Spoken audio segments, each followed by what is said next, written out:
कुछ ऐसी कहानियाँ होती हैं जो पूरे धरती के लिए हमेशा के लिए एक रहस्य बन के रह जाती है। गौरव तिवारी इंडिया के सबसे वेल रेस्पेक्टेड पर्सन में से एक थे, जिसने अपनी पूरी जिंदगी मौत के बाद के राज को जानने में लगा दिया।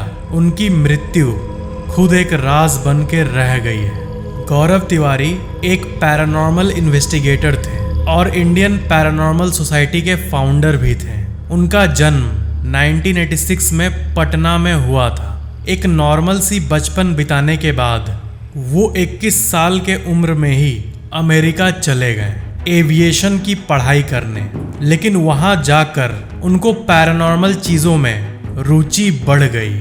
उन्होंने अमेरिका में कई पैरानॉर्मल ग्रुप्स के साथ जाकर उनका काम नज़दीक से देखा और धीरे धीरे आखिरकार वो एक पैरानॉर्मल इन्वेस्टिगेटर बनने का फैसला कर लिए। और उनका इंटरेस्ट जगा था उस रूम के चलते जिसमें वो रेंट पर रहा करते थे फ्लोरिडा अमेरिका में। फ्लोरिडा के जिस रूम में वो रहा करते थे उसमें रात के समय अजीब साउंड्स आया करती थी और चीज़ें अपने आप हिलने लगती थी। बहुत सी अजीब चीज़ों को उन्होंने अपने रूम में ऑब्जर्व किया। उन्होंने आस पड़ोस से ये पता लगाने की कोशिश की कि उस रूम में आखिर हुआ क्या था। तो उन्हें ये पता चला कि आस पड़ोस में भी ये बात फैली हुई है कि उस रूम में एक छोटी बच्ची की आत्मा मौजूद है और उन्हें इन चीज़ों का पर्सनल आभास भी होने लगा। फिर उन्होंने ये देखा कि कई लोग अपनी पूरी जिंदगी इस फील्ड को डेडिकेट कर देते हैं और ये फील्ड ऐसा भी नहीं है कि मिलियंस ऑफ डॉलर्स की अर्निंग कोई आराम से कर सकता है। लेकिन फिर भी जिज्ञासा किसी भी मटेरियलिस्टिक चीज से ज्यादा बड़ी होती है। उन्होंने इन चीजों पे स्टडी किया, इसकी डिटेल्ड पढ़ाई की। पैरानॉर्मल चीजों पर रिसर्च कर कर पैसा कमाना ये एक एक्चुअल करियर होता है। और इस फील्ड में जो सबसे फेमस इंसान है वो थे कपल एड और लॉरेन वैरन, जो कि पूरी दुनिया के सबसे वेल नोन पैरानॉर्मल इन्वेस्टिगेटर्स हैं। गौरव तिवारी अपने पूरे करियर में 6000 से भी ज़्यादा हॉन्टेड हाउसेस का अध्ययन किए हैं। भांगड़, कुलधारा, मुकेश मिल्स उन हॉन्टेड जगहों में से है जहां पर गौरव ने अध्ययन किया है। क्या आपको पता है कि बहुत सारे कंट्रीज में पैरानॉर्मल हेल्पलाइन नंबर होती है। जैसे हर इमरजेंसी में आप अलग अलग डिपार्टमेंट्स को कॉल कर सकते हो, वैसे ही पैरानॉर्मल सिचुएशन में आप पैरानॉर्मल हेल्पलाइन को कॉल करते हो। और गौरव जब इंडियन पैरानॉर्मल सोसाइटी जब बनाए थे तब इनका भी मकसद यही था कि जो लोग स्पिरिचुअल दुनिया की नेगेटिव साइड से जूझ रहे हैं उनकी हेल्प हो सके। क्योंकि ऐसे अजीब से प्रॉब्लम से जूझ रहे लोग, अगर ये प्रॉब्लम आसपास के लोग या फिर सोसाइटी या रिलेटिव्स को बताएंगे तो वो उनको पागल कहेंगे। हालांकि केस मेंटल डिस्टरबेंस का भी हो सकता है, मेडिकल केस, लेकिन अगर हेल्पलाइन हो तो एटलीस्ट सच तो पता लगे कि कुछ पैरानॉर्मल है कि एक मेडिकल मेंटल इम्बैलेंस। तो जो पैरानॉर्मल ऑर्गेनाइजेशंस या सोसाइटीज़ होती हैं वो ऐसे ही काम करती है, पता लगाना कि एक्चुअल में ईएमएफ मीटर में हलचल हो रही है या फिर उस इंसान के मन का एक वहम है। यहाँ पर बात अंधविश्वास फैलाने की नहीं है, बल्कि इन सोसाइटीज़ का काम होता है सच को पता करना। एड और लॉरेन वैरन के लाइफ में तो एक ऐसा केस आया जिसमें डेविल पोजेशन का केस एक एक्चुअल कंट्री कोर्ट में गया। ये वर्ल्ड का पहला कोर्ट केस था जो कि एक्चुअली में डेमोनिक पोजेशन पे आधारित था। गौरव तिवारी की खास बात ये थी कि वो जो भी काम करते थे उसको हमेशा विज्ञान के आधार पर किया करते थे। वो हमेशा साइंस को ध्यान में रखते हुए अपने प्रोजेक्ट्स को करते थे। वो हर एक रीडिंग को एज प्रूफ रखा करते थे ताकि अगर कोर्ट में कोई बात चली गई तो वो कोर्ट के सामने भी इन चीज़ों को प्रेजेंट कर सके। क्योंकि कोर्ट सिर्फ प्रूफ को मानता है, बातों को नहीं। अगर किसी जगह पर एक्चुअली में अनयूजुअल एक्टिविटी होती थी तो वो उस जगह को पूरी दुनिया के सामने लाते थे और अगर किसी जगह पर अफवाह फैली है तो वो उसे भी क्लियर कर देते थे कि ये सिर्फ एक अफवाह है, कि यहाँ पर कोई भी एनर्जी या फिर घोस्टली प्रेजेंस नहीं है। Gaurav Tiwari one of the most educated, respected और फियरलेस इंसान थे जो कि अभी इस दुनिया में नहीं है।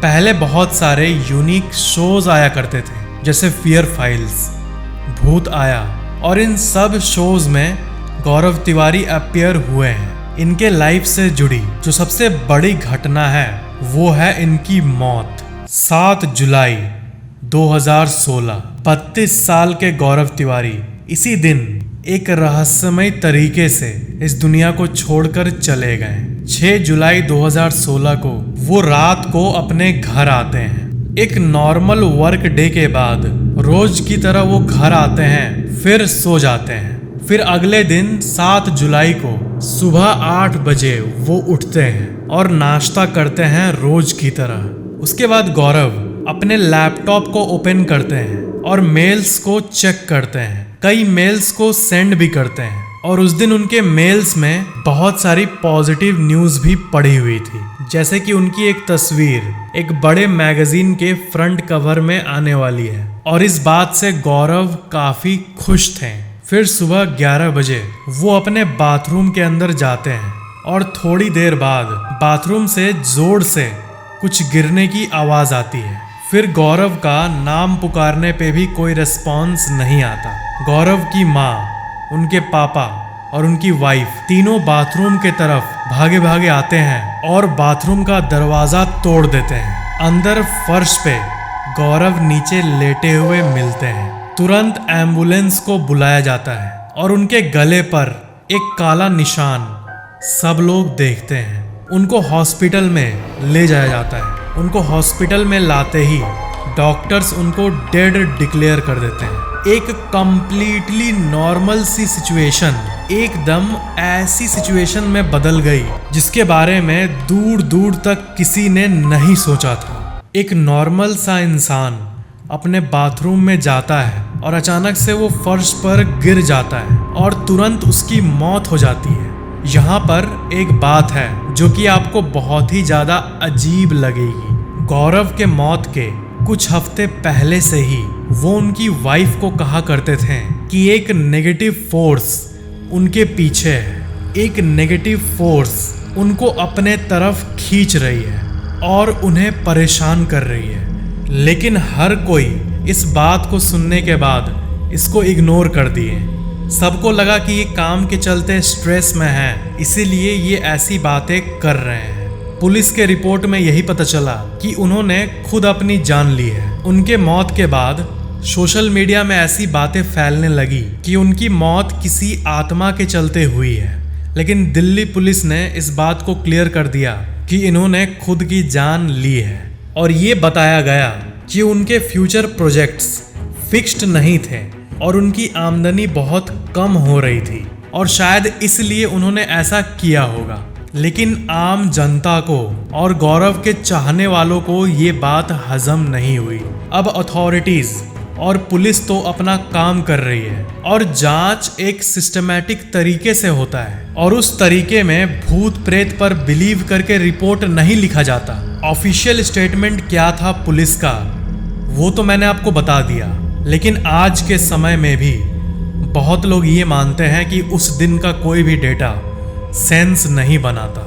गौरव की माली हालत यानी फाइनेंशियल हालत उतनी भी खराब नहीं थी, ना ही उनकी घरेलू हालत उतनी खराब थी, और यही वो मिस्ट्री है जिसका आंसर उनके चाहने वालों को आज तक नहीं मिला है। गौरव तिवारी साइंस के उस लॉ को मानते थे जो कि ये कहती है कि एनर्जी कभी डिस्ट्रॉय नहीं होती, वो सिर्फ अपना रूप बदलती है। हमारे दुनिया में बहुत लोग ये मानते हैं कि जो लोग अनपढ़ होते हैं, जैसे गांव देहात के लोग, वो इन सब चीज़ों पर ज़्यादा मानते हैं और शहर के लोग कम मानते हैं। इसका एक रीज़न, एक एक्सप्लेनेशन ये भी हो सकता है कि जिस जगह इलेक्ट्रिकल इंटरफियरेंसेस कम हो, जैसे गांव वाले एरिया, उन एरियाज में ये एनर्जीज ज़्यादा मात्रा में हो। क्या आपको पता है कि वर्ल्ड हैप्पीनेस रिपोर्ट हो या ऐसी कोई भी और बड़ी रिपोर्ट्स, इसका जो सर्वे करती है, जो एजेंसी ऑर्गेनाइज करती है, उनका नाम है गैलप।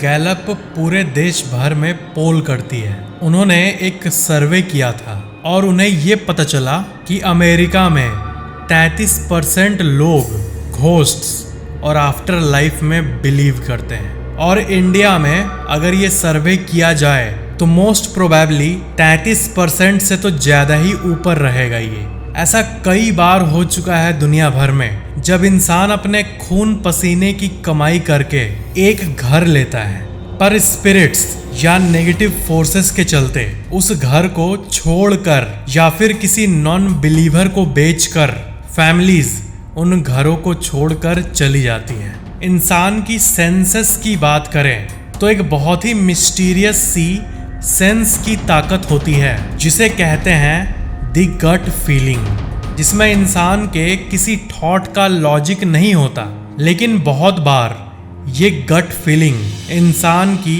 जान भी बचाई है। जैसे अगर आप कोई नए इंसान से मिलें और आपको अचानक से फील होने लगा कि ये इंसान सही नहीं है, तो ये बात आपका ब्रेन आपको सेंस नहीं करा रहा है, क्योंकि आपके ब्रेन के पास उस इंसान का कोई पास्ट रिकॉर्ड नहीं है जिससे कि वो किसी इंसान को जज कर सके। लेकिन आपके अंदर की फीलिंग, वो गट फीलिंग आपको तुरंत फील करा देती है किसी के भी बारे में। इस फीलिंग की स्रोत क्या है, कैसे हम इस दुनिया और इस यूनिवर्स से कनेक्टेड हैं, यही सबसे बड़ी मिस्ट्रीज में से एक है। गौरव सर ने ऑस्ट्रेलिया के कई रियलिटी टीवी शोज में भी काम किया है और बहुत सारे रिकॉर्डिंग्स को स्टोर भी किया है, और उन्होंने ये भी कहा था अपने मुंह से कि जो ह्यूमन कॉन्शियसनेस है वो फिजिकल डेथ को सरवाइव कर सकती है। गौरव सर ने यह भी कहा था कि अगर कोई प्रेत आत्माओं की एग्जिस्टेंस को प्रूव नहीं कर पा रहा है तो इसके ऑपोजिट साइंस यानी विज्ञान भी ये प्रूव नहीं कर सकती कि सुपर नेचुरल चीजें नहीं होती। दुनिया भर के पैरानॉर्मल इन्वेस्टिगेटर्स ये मानते हैं, और इनफैक्ट क्वांटम मैकेनिक्स में भी यही पता चला है कि इस दुनिया में जो भी मौजूद है वो दिखती तो सॉलिड है, लेकिन on a basic level everything is energy.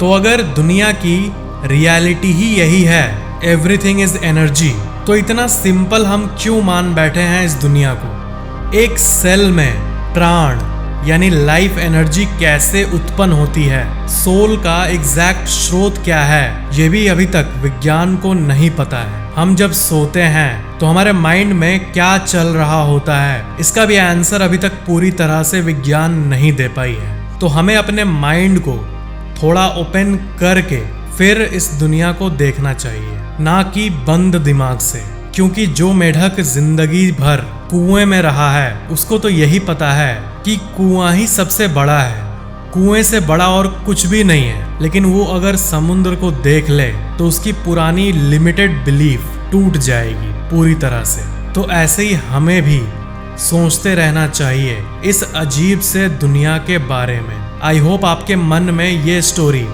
जिंदगी भर बैठ जाएगी। अंधविश्वास होता है किसी भी चीज पे बिना प्रूफ के विश्वास करना। हमारे पास प्रूफ है, दुनिया भर से एम्पिरिकल एविडेंस है कि consciousness, human consciousness physical death survive कर सकती है, और मेटाफिजिक्स और क्वांटम मैकेनिक्स इस पे काम कर रहे हैं और काफी सारे जवाब हैं इसके बारे में। लेकिन जो लोग कहते हैं भूत प्रेत नहीं है, क्या उनके पास कोई भी प्रूफ है?